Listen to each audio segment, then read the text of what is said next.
来，让你看一下这个链条啊，不知道怎么讲，就是觉得蛮夸张的。来，你看哦，这边是松的，对不对？上链条是松的，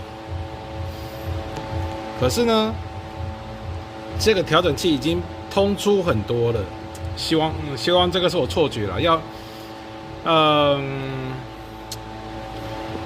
有可能是链条被拉长，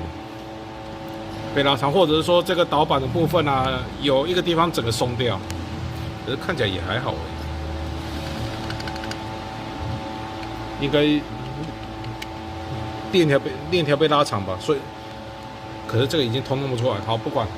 来再往下看，这个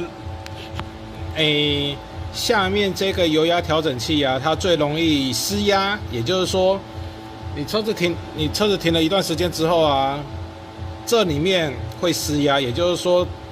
会没有油压。那个链条啊，链条如果有这个地方在处于拉紧的状态下，它就会这样往里面缩，那这个链条就会松掉就会变成像这样子，对，整个松垮垮的。那引擎一发动啊，冷车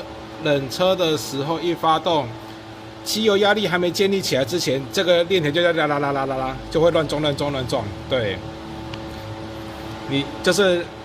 你们所听到的冷车那2-3秒的时间会有拉声，大部分都这个油压调整器故障啊。那既然反正都拆了，就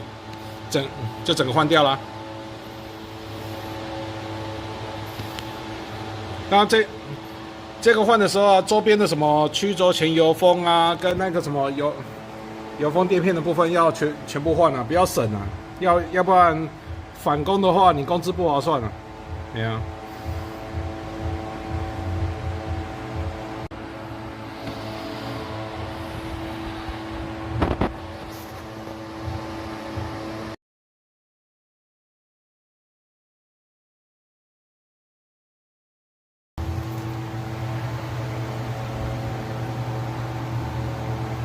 干净溜溜。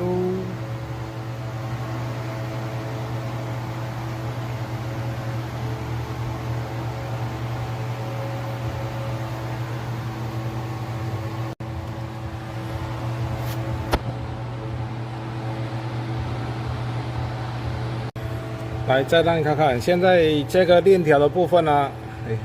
现在链条的部分呢，